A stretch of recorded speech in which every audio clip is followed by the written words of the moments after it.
Hello and welcome to Be Indie Now, a podcast about independent game development. I'm your host, Tobiah Marks, and with me today is Katherine Harris. Hi. And special guest, David Ngo. Hello.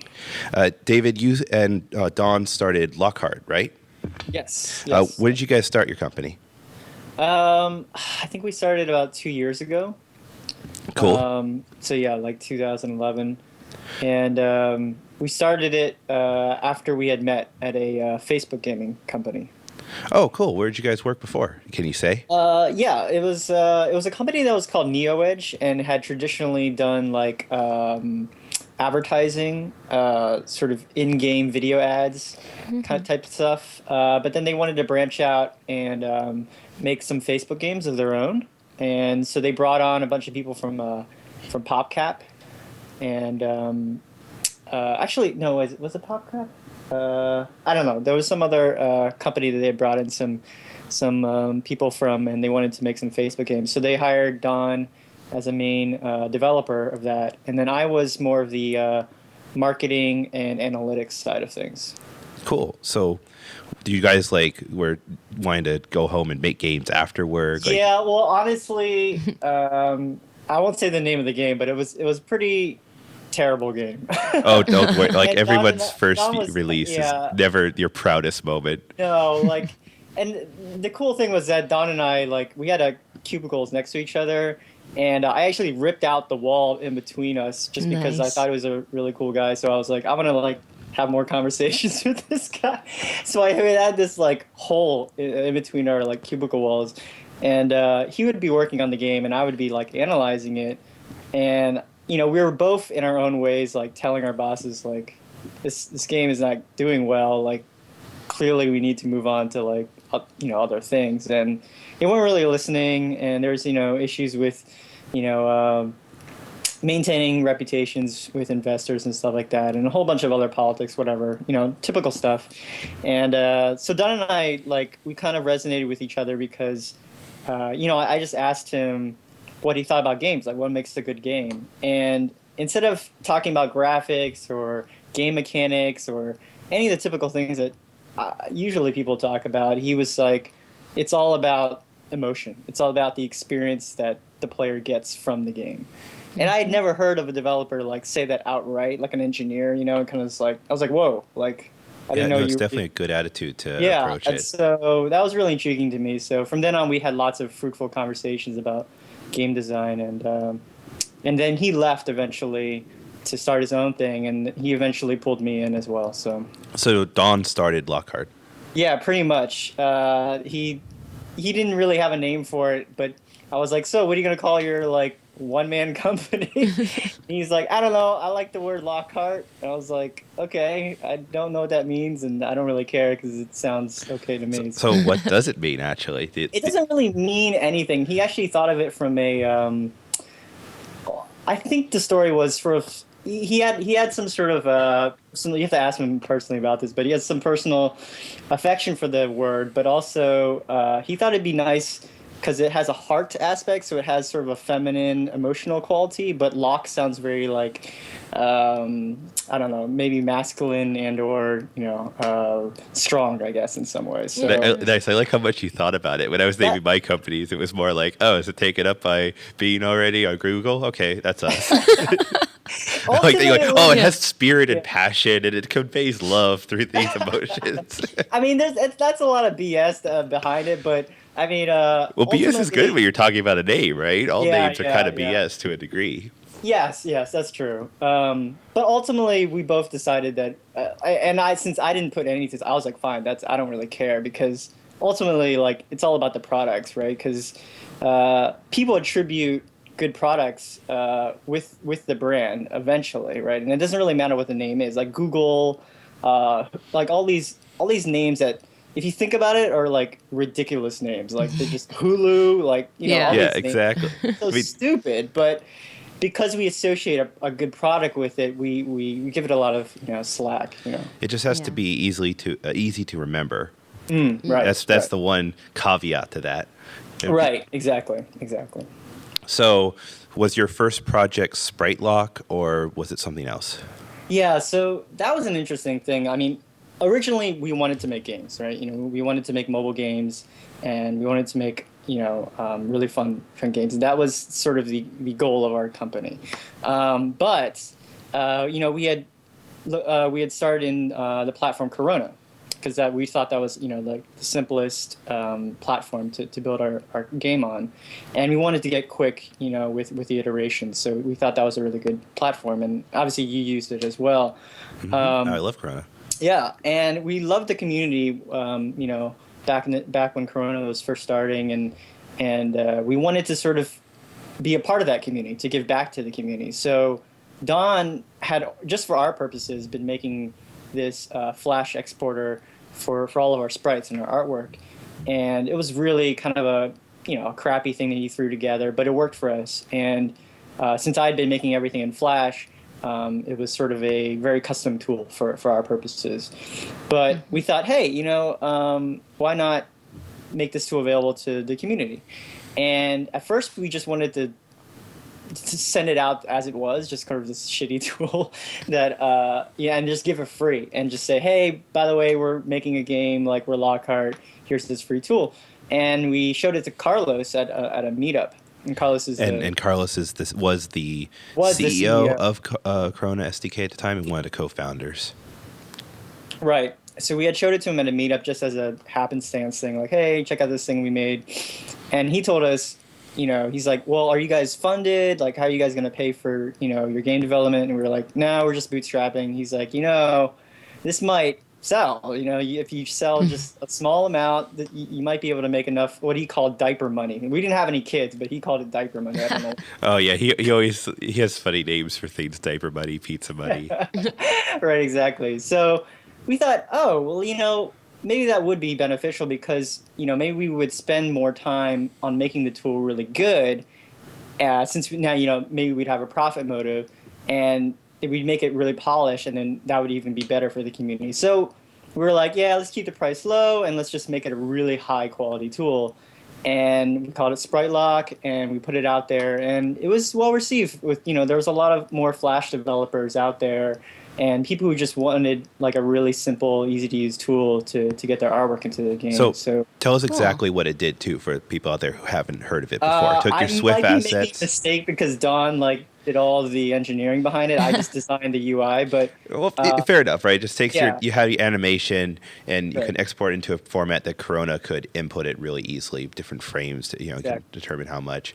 Yeah, it was a really cool tool. I remember when I first saw it. I forgot which one of you two showed me. We were at some Corona meetup, and I was like, that is incredibly handy. Yeah, it was really easy. I mean, I'm not even an engineer, and I was able to use it like really easily. I mean, especially from the artist's standpoint. I mean, I could put physics shapes onto it as well, like define the boundaries and also align things. And that was a really big issue with a lot of other Sprite stuff. It's like aligning them so that they are at the right reference point. And there's all these little tiny things with the tool that was sort of made it stand out amongst the competition. Awesome. So it was a huge hit. You guys were able to go full time because of Sprite Lock, or was it just giving you some extra diaper money? It was like Carlos said. It was giving us diaper money, and we actually, going into it, we didn't understand that there was actually be a lot of support costs to it, because there's always people asking questions and have custom needs for the tool, and we were constantly being pulled in two different directions. Sort of like, do we do the support stuff for Sprite Lock, or do we work on this game? And so on the one hand, it was great in the sense that it got our name out there. We were helping lots of people, and we were making enough money to pay for some food, for lunch or something like that. But ultimately, it started actually becoming a distraction to our game development. So we were actually constantly looking for a way out of it, but but it was great, it really did open up a lot of doors for us. Yeah, that's so. When did what was your next game after Sprite Lock came out? Or during Sprite Lock? So during Sprite Lock, our first mobile game was called Cannon Cat.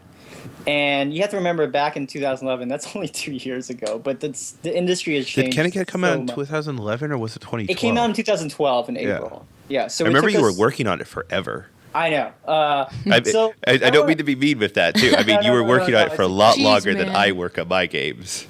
It's fine. Yeah, a lot of other developers we had talked to, they were like, "Dude, you should only spend more than like 4 months on a game. That's it, max."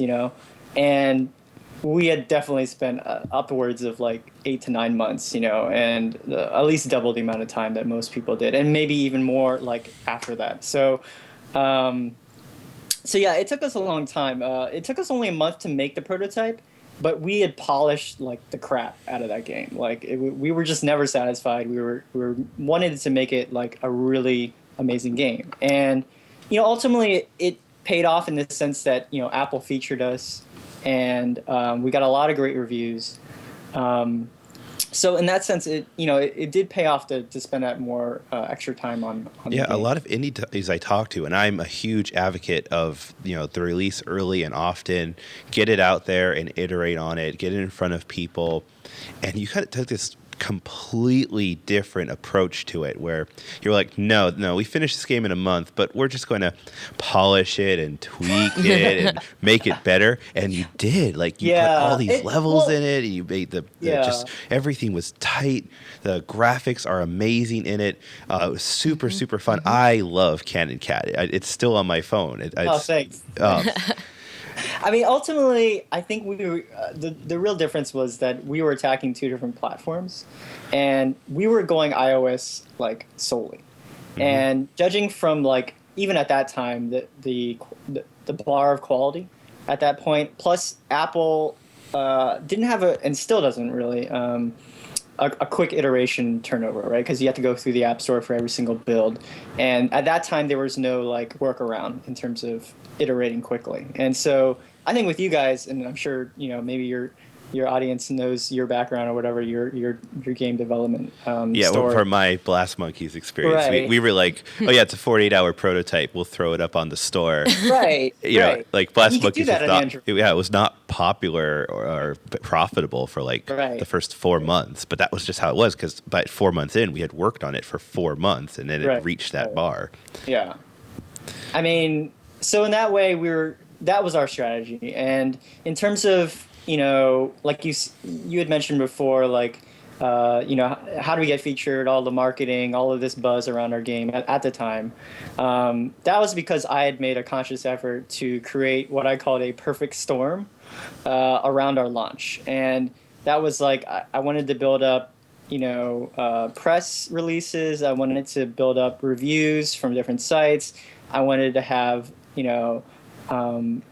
the editors at Apple take a look at it. I wanted to have everything happen at all at once. And because at the time the advice was that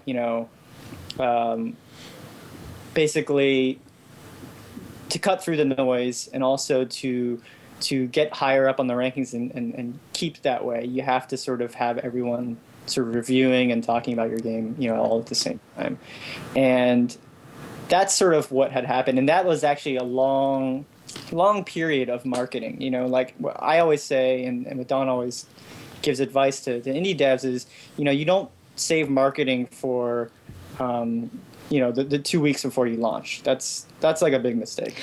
Well, you have to start from the very, very beginning. Right. Yeah, that makes sense. Yeah. Do you, with your background in marketing though, you said you had a background in marketing instead of engineering. Do you advise other indie people to have at least someone on their team have some sort of background in marketing or business, since it seemed to pay off for y'all? Yeah, sort of. I mean, I wouldn't say you need a sole person who's a marketing guy. Like, I'm actually an engineer. I was an aerospace engineer before this, and then I was a product designer. And so Don and I actually equally have like weird, I don't know, I would say like a generalist backgrounds. Like we're very interested in everything, and we like to get involved in all aspects of the company. And when you're an indie, when you're a startup, you have to do that. You have to be... Yeah, you have to be a generalist at some point. Exactly. Right. You have to be good at several things.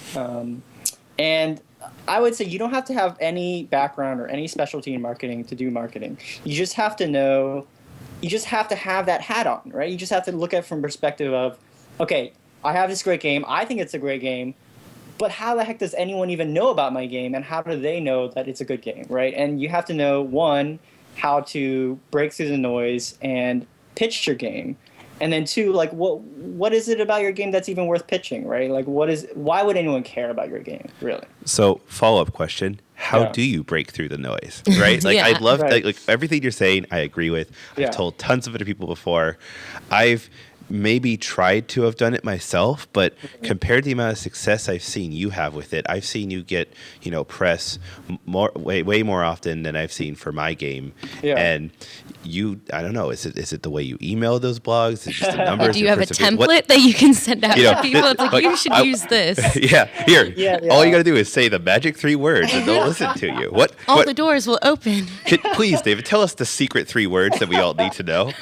Well, okay, first off, disclaimer, I'm not an expert, and I wouldn't say I have as an incredible amount of success with marketing. I just, I obviously there's way better examples out there of people who have, cut through the noise, but having said that, my pointers are, well, 1, there's no panacea, right? That it's not some secret formula like you're asking for that'll just like fill everything out. It's really 1, it's just being a human to these people is primary. Like, 1, you have to look at from their perspective. You have to have empathy for them, right? So if you're a game reviewer, if that's your intent to get a game review, they're very busy. They're seeing hundreds of games all the time, right? And they don't have the time or they don't want to put the effort into like giving everyone, the benefit of the doubt and just looking into your game. They have to be hooked in immediately. And so you have to make their job easier. And you have to treat them like a human. You can't just send them the same email that you sent everyone else. And they'll know if you sent out some template and you just replace, their name. And that's really dangerous anyways, because you'll just make a mistake one time and send to Touch Arcade, that hey, 148 apps. And it's like, no, they're Touch Arcade, right? Like, you have to know, and to get to know the person. Ideally, you'd be part of those communities ahead of time. You'd be on their forums, not just like, I made an account just to talk about my game. But exactly, you're part of that scene. Right. You're a contributor. Exactly. So you have to be authentic. You have to think of it from their point of view. And so all of that, goes down to little details like, creating a press kit for them or sending them a video ahead of time that, explains everything to them in a really easy way. They just hit play and then they check it out. If they like it, then they'll contact you back. Or, lowering the barrier of entry in the sense of, you're essentially, a lot of people look at it like they're a homeless person on the street asking for change. Like, they're literally asking for a handout. They're like, please give me a review. Please check out my game. And that's like not the perspective you should have. Yeah, you have value. They want the exclusive to talk about your game. They want to talk to you specifically. Or you could take the perspective of, you're an expert. You're looking at tons of the games. I want your advice. Like, do you like this or do you like this? Or, you know what I mean? Like, it's... appeal to their ego. So what did you ask them? Did you ask them about like game mechanics or art or icons? Like something simple, right? Obviously, you're not going to change the entire game for them, right? Unless you've been, like we're planning beta testing and they're a beta tester and they're early in on the development cycle. Then you can ask them about game mechanics and be like, hey, do you like this idea or this idea? But if you're in the position where your game is like kind of done, but you're on the marketing side, hey, you could ask them for marketing advice. Hey, I have this video and I have this video, or I have this screenshot and this screenshot. Which do you think would work better? And the barrier to entry to respond to that is really low, right? Because they could just be like, well, I don't even have to review this game, but I can tell them that I like that screenshot better, Right. So now that they've opted in, they've like thought about the game for 2 seconds. It's on their mind. Yeah. So that's a really good strategy. So the steps are like, keep it human, keep it simple. I love that strategy too, because it has multiple benefits, because you also get good feedback on which screenshots to look at from the people who judge screenshots all day. That's just such a great idea. Because everyone is always asking for stuff for them, right? And you can also make their job easier. You can also give value to them, like you said, in the sense of, and this is what I mean by thinking about marketing from the beginning. Okay, like you don't want to be in that position where it's really hard to market your game. You want to make your job as easy as possible from the beginning. So an exercise that Don and I like to do is, especially if you're way early in the game development process and you don't even know what game you want to make. Let's say you have like several ideas. A lot of game developers, they have plethora of ideas, right? It's just a question of which one should we go for.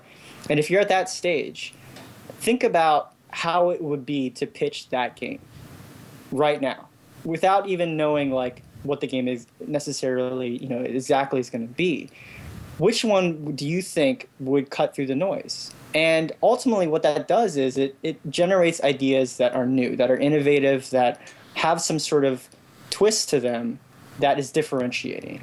And if you think of it from the very beginning from that standpoint, then your whole life is easier, right? Because then you know what your pitch is. You know from the very beginning what is it about your game that resonates, And the best way to do that is to test, right? So think of everything as a test. When you go out to your friends, when you are pitching your game, like even before it's done, like literally like, here's this screenshot or whatever, I'm working on this game, what do you think, and work on your pitch and iterate on it every time you talk to someone. So when did you start showing it to people, like reviewers like this, like you're talking about? Was it when it was closer to you're done, 8 months in, or was this, month one you started shopping it around?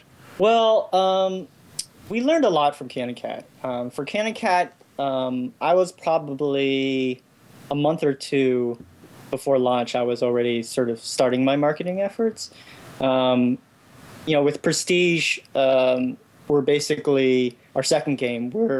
I'm starting from the very beginning. I'm talking to people, and plus I had already developed relationships with people from Can & Cat, right? So like building on your relationships, building on your community is really a great thing for your second time around. And so this time I'm starting from the beginning. I'm trying to get beta testers. I'm trying to talk to community people, early adopters, stuff like that. So right. So let's talk about Can & Cat a bit more because I want to go chronologically. So sure. You're working on Can & Cat, you polish it, you talk to a bunch of reviewers, they give your feedback, you make the best choice. I remember you post on Facebook, what do you think, icon A or icon B? And you'd post this like every other week, and like you would like have this gauntlet of icons till you got like the perfect one. Yeah, you get all of this polish, and you have a game that is frankly some of the best polish I've seen come out of a 2-person indie studio. Like we're talking Fez quality polish here, in my opinion. It's really solid. You launch it. What happens? Okay. So here's the dramatic story. If you're not familiar with the Apple sort of featuring process, someone just contacts you and says, hey, one of our editors, likes your game. We would like to possibly feature you. And they never, ever guarantee a feature. They just say, hey, if you want to be considered, send us this artwork, and maybe next week when you launch, we'll feature you. And so they've been sending you that email before you were even released? Yeah. So Interesting. Was it after you were approved? Yeah. Exactly. Okay. So they had a copy of everything. So they looked through your game, they approved it, and it's the person who approved it said, probably was like, check this is out. Cool. Yeah, so here's some inside knowledge into how Apple does their thing. This is just through other people who had worked there and who I had known. So I don't know how accurate this is today. But essentially, the people who approve your app are looking through tons of them every day, right, and approving them. And if they like a certain game, they'll tell the person above them. And then that person will tell the person above them. And so there's this hierarchy of filtering of games. And ultimately, there's a small set of editors at the top who make this decision. And they're getting input from all the people below them.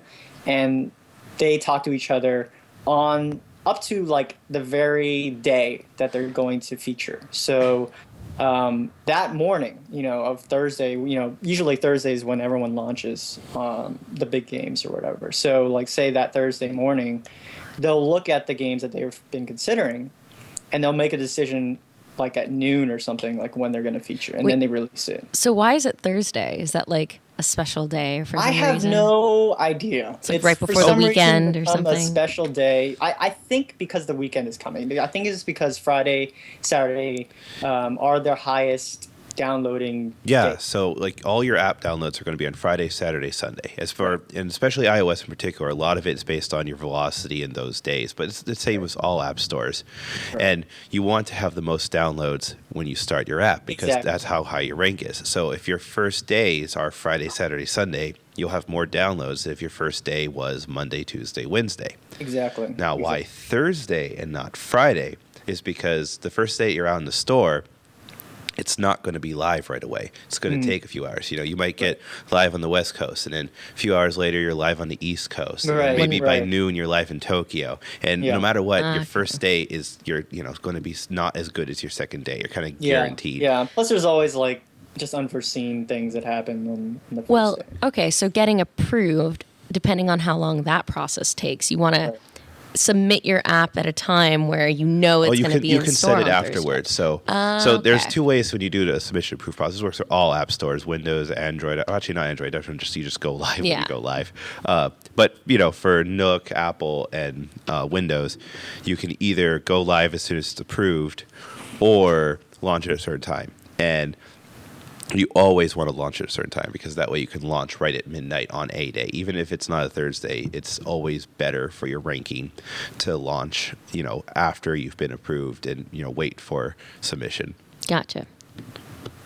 Cool. Yeah. Good to know. Thursday. Boom. Yep. Sorry for that Thursday tangent. So you launched the game. You got featured. Was it that day, like the first day you got featured? Right. And so the way it works is that basically they told us we were considered being featured, so we sent them the artwork and we just kind of crossed our fingers. And so on Thursday morning, the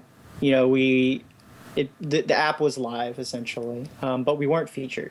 And so it wasn't until like noon or something that they turned it on, and then we didn't even find out. Like someone sent us from Corona, said, "Hey, you guys are like featured on the UK App Store," and we didn't. We just got sent a screenshot because at the time we didn't know how to like access the UK version of the App Store, and so we were like, "Oh, that's awesome!" And we thought, "Oh, maybe we're just featured in the UK." But then as the day went on, we were featured in the US and all these other countries, and it was amazingly exciting.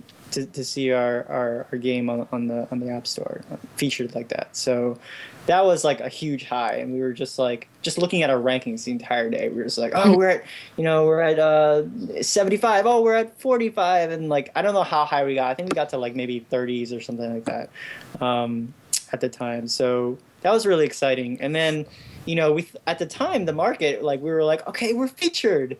And we got awesome reviews and lots of people downloading. And since we had gone with a free-to-play model, the fact of like getting all those downloads didn't necessarily mean we were going to be millionaires, right? So we were just kind of like waiting for the money to roll in.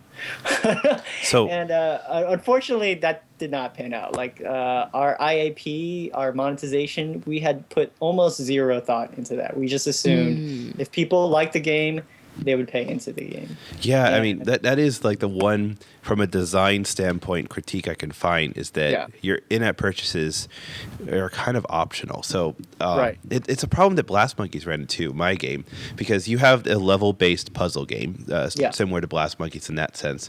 And you had these consumables. Actually, you might be best to describe this. Why don't you describe your game and the monetization for it? Yeah, I mean it's essentially like a lot. At the time, the big thing was was making these casual arcade games, kind of like Angry Birds or whatever, that are level based and sort of like puzzles. And the only consumables that we had, the only IAP were consumables. They were basically power-ups, and they basically just helped you in the game. So it helped you either slow down the game so you could complete the level easier, or let you try again from like a save point, and all these other little power-ups that basically helped you beat the level.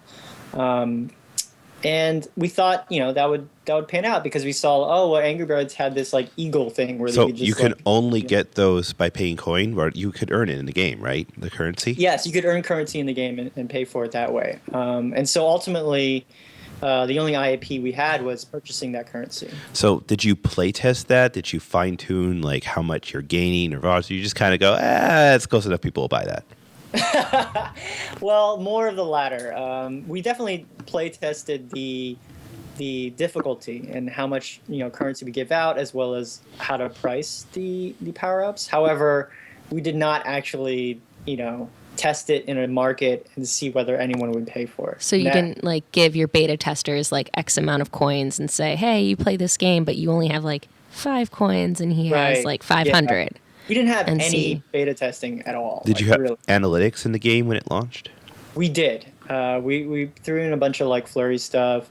So you're collecting data once you had the users and say, all right, it turns out people don't buy this power up, or everyone's only buying that one, or people are earning way more coin and are not paying for it because they just will play this level 5 times and then not have to pay. Right. And so most of the data that we got, the useful data, was sort of like where people were dropping off in terms of which levels, and stuff like that. But in terms of purchases, we had so few that it wasn't statistically like it was so low. It was just like, okay, something's broken. Like this is either this game will not sell IAP the way we have it, or we're not selling the right IAP. So do you mind if I ask you like an incredibly rude personal question? Say yes. Say yes. Yes. How many downloads did you have? How many downloads? Yeah. I find out that is always like, I get that every time you talk about, I'm an app developer, how many downloads do you have? It's like, you're just judging me by that number. No. Like, I don't it's care such about a bad, I hate, that's why I stopped keeping track of downloads, because I just hated that question. But people out there, I'm sure, are asking that. So like, give us a ballpark idea. We're talking hundreds of thousands, millions. Yeah. I mean, I think within that first month, we had gotten close to 2 million. Holy! You had 2 million. Yeah. That is incredible success. Like, why didn't you, after the first couple weekends, just all of a sudden jack the price up to $1? You could have at least ended up with like a couple thousand right there. Well, I mean, so that's the big question, right? Because we were like, we're not, the IAP isn't succeeding. Do we do something to fix that IAP, or do we just go straight to paid? Well, and ultimately, the once the feature was over, that's 2 weeks, I think. The amount of downloads just dramatically drops, like right off the cliff, right? And you're always going to get more when you're featured, no matter what. Right. So unfortunately, we had not made that decision quick enough to really monetize on it. We did switch it back to 99 cents eventually, but by that time, honestly, it was too late. I don't even think it was necessarily that. Like, your game could have worked as freemium. You didn't follow through with the monetization and doing that testing and figuring out, okay, how does this work? How much should I earn this? What in-app purchases make sense? And you weren't getting a conversion ratio that was profitable for you guys. It's like... Yeah. I mean, the thing is, honestly, I actually haven't heard of a level-based puzzler game that has made a lot on IAP. In terms of the games that have high profile. The games that have done it in terms of casual arcade games, Temple Run, maybe Jetpack Joyride, and definitely Subway Surfer. Right? No, I mean, I think a lot of games have made it in IAP. I think just having in-app purchases in general does not guarantee people want to buy it, right? It's exactly what those ratios really matter, and we're talking like fine-tuned detail. You're talking a 1% increase in coin gain could be the difference between $10,000 a month or not. Like that. Right. That kind of detail really, really matters, especially when you're a consumable-based game. Right. Because you want people to constantly be buying, you want people to be flowing. And what I really want to talk with you about actually is your post-release content, because when did you get your first update out for the game? So we had updated our shop. That was our main update, and that was maybe one of the only updates we'd done after that. We literally just gave up on the game pretty quickly. and the How update quickly? was to the store Within a month, within a week?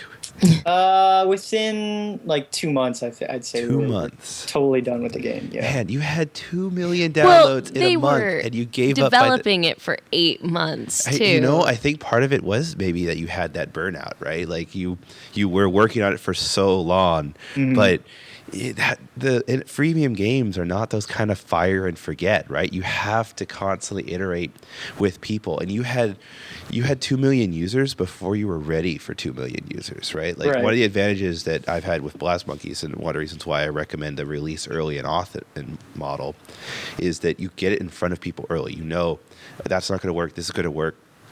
These features are bare. This in-app purchase doesn't work. And you're dealing with that when you have thousands of players.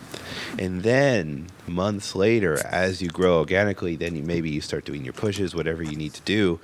Then when you have 2 million players, you know the game is more solid. Because if you have an issue that, say, makes 1% of the players unhappy, right? Or maybe it's 1% of players will not purchase something when they would have if the game had been slightly better or slightly tweaked. Right. 1% of 2 million, that's a lot of money right there. Yeah, well, it's a little deceptive to say that since you have 2 million downloads, you have 2 million daily active users. And that wasn't really true. Oh, interesting. Yeah, so were your users not very sticky in general?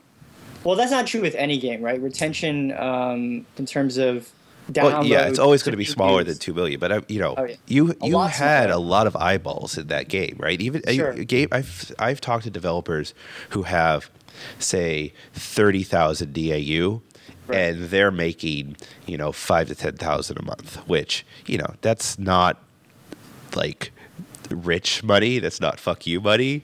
Pardon my language, but that's diaper money right there. That's like some decent change. Yeah, I mean, you and I, Tobiah, have talked about this a lot, and Don as well. And I know I've hounded you guys too much. That's the polite way of saying that. Like I go up to you guys and why, guys, you should have updated. Yeah, he's fangirling all over you. I'm sorry.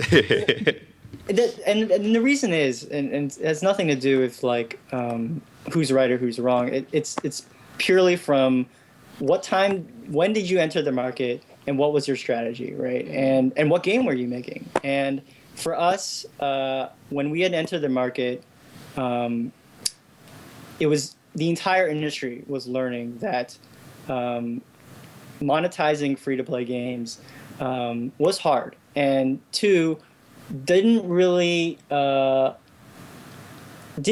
overlap with certain type of game genres. And ultimately, the decision that Don and I made was that the game Can & Cat had a ceiling, had a glass ceiling in terms of how well it would monetize. We could spend a lot of time, like you said, iterating and getting that extra 0.5% extra money to help us. But ultimately, like you said, we had spent like a whole year basically developing this game. Were we willing to put the time and effort into making that that effort to make it monetize? And honestly, at that point, we were like, no, like we rather work on a better game that monetizes better, but also that we were more excited about working on. Yeah, and I think another point too is I asked you guys, like I forgot when, but I asked like, do you play Can & Cat still? Like in your spare time, you just pull it out and play it every now and then? Honestly, I do not. No, I do not play. So like, I play Blast Monkeys still. I know. I'm weird, maybe, but there is something to be said about like, it's got to be a game that you really feel passionate for, because you have to be like, there's no other way to be successful at it monetarily unless you're also really passionate about the game. Right. Yeah, I mean, at the time, I was absolutely in love with my game. But at some point, you kind of have to make that decision. Like, it was a hard decision, and it was very, honestly, emotionally taxing on me to imagine. I mean, just imagine like getting 2 million downloads and then having really nothing to show for it, like monetarily. It was a hard decision to sort of give up on it, but I think ultimately it was the best decision for Don and I, because the game that we're working on now is something, like you said, that we would play a lot and we're very passionate about, and we think has a long lifetime. With Can and Cat, the amount of effort it took to make that level of polish levels like constantly to get that content to come out would be really, really difficult for us. So we're trying to make a game that sort of scales up like a lot better. Right. So talk about Prestige. Like when did you start it? Like 2 months after Can and Cat, you started designing it? Did it take you take a 6-month break? Like yeah, I mean, it took many months for us to figure out how to pivot, right? Because like you said, we had sort of set our hopes on this first game, and it didn't pan out the way that we wanted. But we learned a lot from it, and so really the spawn of Prestige, which is basically a Wizard Academy simulation. Think of Harry Potter, but you're playing Dumbledore, right? So cool. So that actually came from a bunch of prototypes. I had been doing a bunch of small prototypes and sort of throwing ideas at Don, and I said that just to back out, I want to make a game where players are given these pieces and they don't know where they belong or what the potential is of each of these pieces, but they experiment. They do trial and error, and then they figure out how to grow these pieces into something better. And so it's very abstract, right? But so it's kind of like a Roller Coaster Tycoon-esque is how I get that vibe from it. Right. So it's ultimately the game is like it's like a Kairosoft game. It's you're building your school and you're training wizards. And Don had taken my abstract idea and basically said, "Hey, that sounds like a school." And we were like, "Well, school's kind of boring, so how can a school be less boring?" And like, "Oh, well, magic, And Harry Potter, the movies were done, and so we were like, "Hey, there's a gap we can fill here. Like, there's clearly people who like this idea, and we can make it into a really meaningful and interesting game." So we have the school building side of the game, as well as the sort of typical RPG mission side of the game. So when you send your wizards out on missions, you can actually see them, attacking monsters and help them out. And you gain rewards through those missions to then invest back into your school. So how long have you been working on the game at this point? This is about a year now, has it been? Oh, man. I think so. It's December. Yeah. if that helps you at all. Yeah, it's been actually it's been about a year. And ultimately we're still like early in development. So honestly, it's probably going to take us 2 years to make this game. So when do you think, when is your aim date for completing it? Next year. I don't know when next year, but next year. So like 2014 next year, or like 2015 yes, next year? So I'm assuming you guys are not doing this full time anymore. Oh no, we are doing this full time. Oh yeah, you are? Oh. Yeah. So you're planning for the long haul to bootstrap it? Yes. Yeah, we've just been burning through our savings like crazy. You haven't sought any funding or Like do another investors? what was it? Lock. Sprite Oh, Lock. another Lock. Sprite Lock? Yeah, do another Sprite Just Lock. remake Sprite Lock real quick. Just make another hit tool real quick. Yeah, MVD. Yeah. Yeah, I mean, we sort of don't want to be distracted from game development, but Right. we had put our feelers out there for investors, but the feedback we were getting was that no one's really investing in game companies unless you already have traction, you already have a game out there that has growth and users. So and then obviously there's a lot of people are doing Kickstarter for PC type games that are paid games, and that has been pretty successful for other indies. But for free to play mobile games, we haven't really seen that be all that successful in terms of crowdfunding. But we're willing to try whatever when we need it. But at this point, we're fine with just bootstrapping it and spending all of our time on the game. So is it still just the two of you, or have you got anyone else involved in the team, contractors, another partner?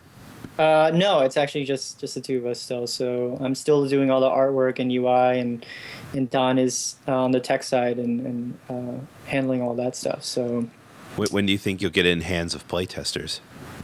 I'm hoping we'll get it to them in a few months. Don is still like, in terms of the tech side, we're working on an HTML5 sort of framework, and that's so that we could have it on the web and people could easily access it. So we don't have to worry about like whether they're on Android or iOS or whatever, and formatting it for mobile at that point.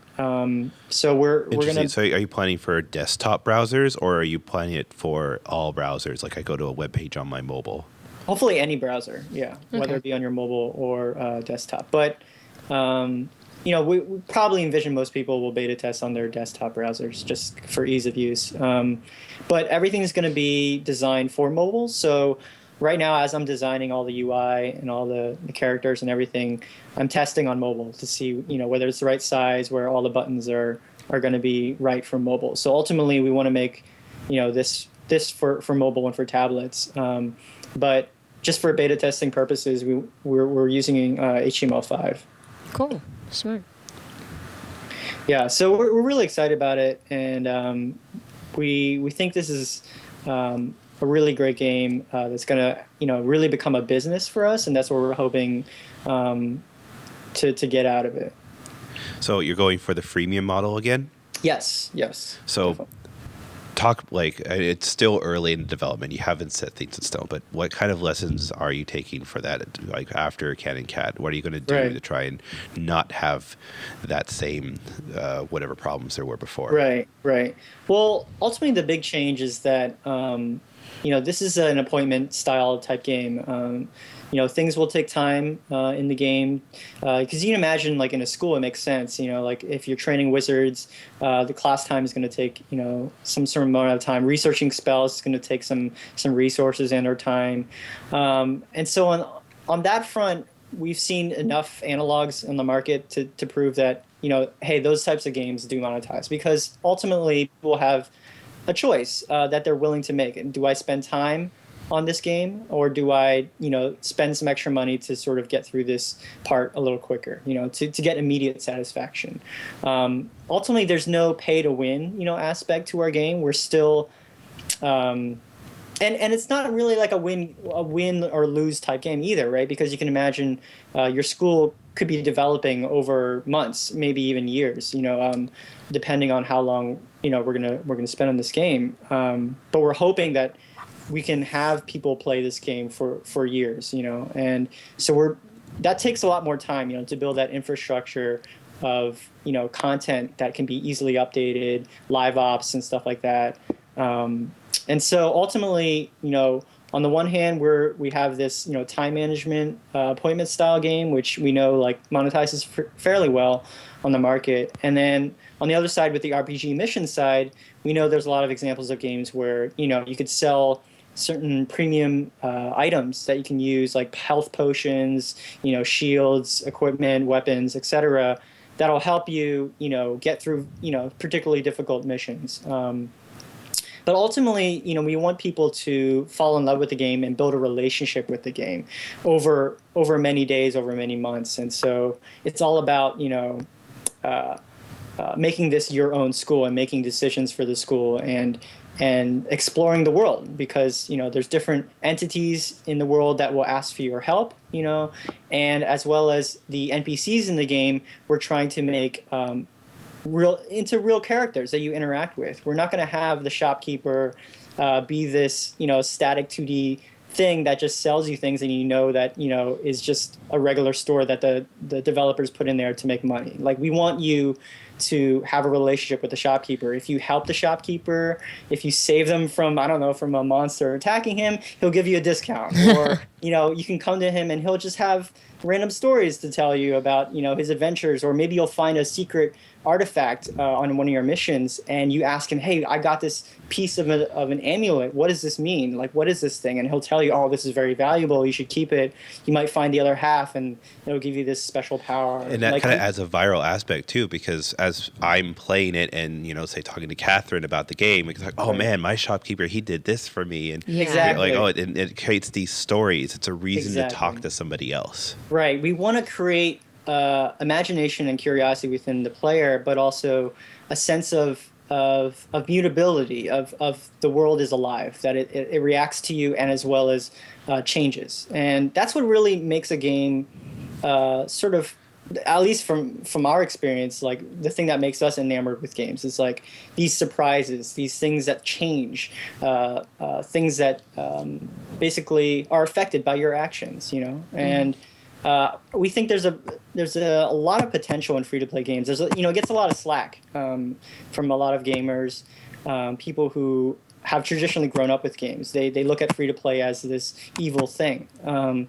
and as developers, the onus is on us to prove them wrong. Yeah, I mean, people look at it that way, but it's only a certain audience. If you look at the majority of people out there, the majority of people love free to play, and it enables more people to really enjoy a game.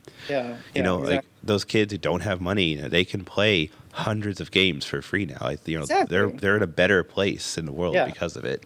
Right, they have a choice to not pay or not. Back in the day when we were growing up, you had to pay $60 a cartridge. You'd have like one or two games. You have to go to your neighbors. You had to save up so much money. Yeah. And not that those games shouldn't exist, but there's now also other games too. Right, exactly. It's just a different market. It's a different type of game. Yeah, I'm really looking forward to Prestige. Like I've only seen some of the videos you post online, your screenshots you have on Facebook, but man, it's really exciting. I love the passion you have into it. It is a very complex game. This is not a trivial, throw it up there, do some numbers. Yeah, and that's the thing. There's a lot of depth to this project. So like it does, the 2 years of development estimated time sounds like a long time, but which it honestly it is. It's a very, very long time, but it looks like you're putting in 2 years of work into it, to really just have the deep experience, and I can't wait to get my hands on it. So speaking of which, you're saying you're looking for beta testers. Like, where should people go if they're interested in trying it out? So the URL is loqheart.com, LOQ heart.com, and then /prestige, and then /signup, SIGNUP, and then /1. Yeah. So how do you spell heart again? Let's go over again. It's loqheart.com, LOQHEART.com /prestige, PRESTIGE /signup. And these are /1 actually. Oh, because we had two different sign-up pages, and we were like, why are we doing this? So we I'll make sure I throw a link in the podcast description. Yes, please. As well. It's a long URL, yeah, you can go look there. You don't need to remember that by heart. You could also go to facebook.com/prestige the game, PRESTIGE the game. And that's has a bunch of screenshots and all sorts of stuff that you can learn more about the project. Yeah, to give you guys a sense of sort of what it looks like, it's sort of a pixel art type game, kind of in the same vein of like a Kairosoft game. So if you do like, sort of retro graphics but with a modern feel to it, then you'll definitely love Prestige. And if you love Harry Potter or just RPG games in general and want to have a casual... I love all those things. Yeah. Ravenclaw, that's the best one. No, that's a lie. Slytherin /Gryffindor. Gryffindor, yeah. Are you going to have different houses in the game, a la Harry Potter? We're not taking exactly that world, so we won't have different houses within your school. Yeah, I guess you don't want to be like principal. You don't want to be a Harry Potter off-brand. You want to have your own wizarding school. Exactly. Yeah. So you'll see some inspirations from Harry Potter, some from Lord of the Rings, some from typical RPG type games. So it's a world that you're somewhat familiar with, but will have surprises and different takes on it entirely. So we hope we're creating our own interesting world. But it'll feel familiar enough that you won't be surprised or have to learn something like incredibly new or different. Sounds great. So now we're wrapping up the show. I always like to bring up what games you've been playing lately, because as developers, we don't just want to make games. You have to go out there and play them, because that's what you learn. If you want to look at it from a complete technical point of view, it's market analyst, right? It's figuring out what's out there. But really, it's just being inspired by other stuff. Right. And for me, I finally got around to playing the Stanley Parable. Oh, wow. It's been a while. I know I should have played it sooner, but oh man, that game is unique. It's pretty cool, right? Like, yeah. there's weirder games, there's zanier games, there's crazier games. Is it really a game? It's a whole other question. But what it is, I think, is a piece of art. Like, I think the ideal setting for that game is in an art gallery. It's very meta. Very meta. Not just from a comedy point of view, but just critiquing how games are made. Like, I can't show that to someone who isn't a hardcore gamer and have them get it. It's a game about games. Yeah. Yeah, exactly. It's very, very weird and unique. What about you, Catherine? What have you been playing lately? I have been playing Mass Effect since I have not played it before, and I know nothing about the story because I was avoiding all spoilers. So you're playing the first Mass Effect. You're going through in order? Yeah, in order, the very first one, and I am not far into it at all. So who have you slept with so far? No, I am like... I'm the type of person, I'm like, oh, a side mission. Let me do that. La, la, la, la. Oh, I got lost. Crap. Oh, there's a map. Still don't know how to use it. I am like the quintessential will get lost no matter what. Go around in circles. Normally it'll take an average person do a mission in 30 minutes. It'll take me 4 hours because I'll get lost and I won't know where to go. I've only played Mass Effect 1. I didn't play any of the sequels. I hear the later ones get better for that exploring stuff. Because the first one was very linear you're on this planet, there's a thing to do on this planet, and otherwise you're just kind of wandering around. I've just gotten to the exploring the planets, and I'm like, oh God, I'm going to get lost. I'm going to forget where I've been and what I've done. But so far, so good. I really like it. I'll tell you more next week or after Christmas or after the holidays, after New Year's, after my birthday. I don't know when this is going to air, but this is being recorded before Christmas. Yeah, hint, hint. Yeah. All right, what about you, David? What have you been playing? Oh, man, I've been playing a lot of games. A lot of console games just to sort of pass the time, some just to really kind of older FPS games. I played Max Payne 3 really quickly. I played Killzone 3 really quickly. But then Don and I have actually been having some game nights together playing Dynasty Warriors 8 and some Street Fighter. So, we're just playing a lot of console games. But on the indie game route, I've been going on GameJolt.com and just playing a lot of free indie games. And there was one I tried. It was called it was you're basically breaking into a house, and then you had a shopping list of things to steal. And is this the Jason Roher one? Oh, it's called The Very Organized Thief. No, I don't think it's that one. Anyone can get it. It's free. It's on GameJolt.com, and it's really interesting because the shopping list changes every time that you play a new game.